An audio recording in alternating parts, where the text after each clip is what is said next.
If the seller thinks a house is haunted, does the real estate agent have to disclose that? Haunted houses! Haunted houses! Haunted houses! Haunted houses.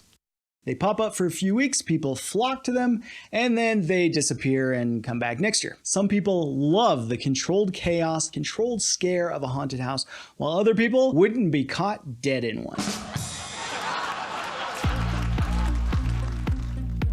But what about a real haunted house? Sure, plenty of people would check one out, walk through them, take a look, but how many people would really be interested in a house that's really haunted? And that brings up a question that comes up in real estate from time to time. If the seller thinks a house is haunted, does the real estate agent have to disclose that to you? Real estate rules, laws, and regulations vary from state to state, so there's no one-size-fits-all answer to that. But here in Colorado, you know what? Instead of me giving the answer, why don't you take a guess? Let me know down in the comments. Do you think a real estate agent should have to tell you if you're considering buying a house and the seller thinks that it's haunted? Now, as lighthearted as haunted houses are, this actually does touch on a very important topic when it comes to selling or buying your home. Here in Colorado, brokers must disclose all adverse material facts pertaining to the property. So what exactly is an adverse material fact? During the course of a real estate transaction, a broker on either side may become aware of some condition pertaining to the property. For example, a broker may find out that the roof had been recently repaired,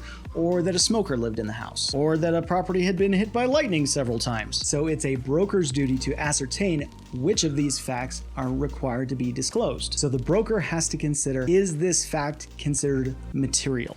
So how does a broker know if a fact is material? According to the Colorado Real Estate Commission, factual information is material when a reasonable person would have ascribed actual significance to the information. Examples of material facts include facts affecting title, physical condition of the property, and environmental hazards affecting the property. Next, broker must consider how the information affects each party in the transaction, not just the party he represents. If that information is contrary or adverse to any of the parties, it is the broker's duty to disclose that information to all the parties. So here's the part where haunted houses come in. Brokers must not disclose circumstances that might psychologically impact or stigmatize the property. According to the Colorado Real Estate Commission, facts or suspicions regarding circumstances occurring on a parcel of property which could psychologically impact or stigmatize such property are not material facts subject to disclosure requirement in a real estate transaction. So there's minimal guidance on what state of Colorado says is a psychologically impacting or stigmatizing fact. However, Colorado statutes do identify two circumstances where brokers may not disclose circumstances that would stigmatize a property to future buyers. First circumstance that cannot be disclosed is when an occupant of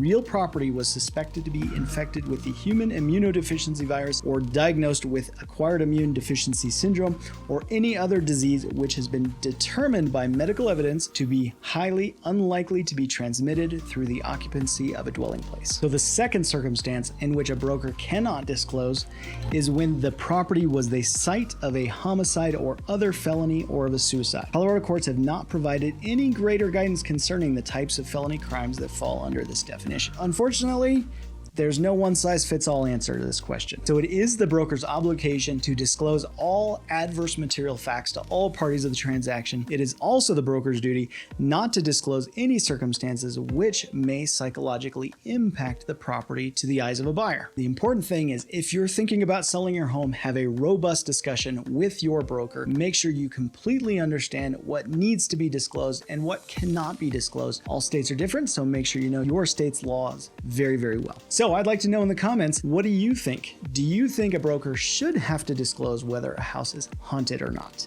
In the comments below, leave me a yes or a no. Would love to hear your answers. I'm Titus King, a full-time realtor with Keller Williams Realty downtown.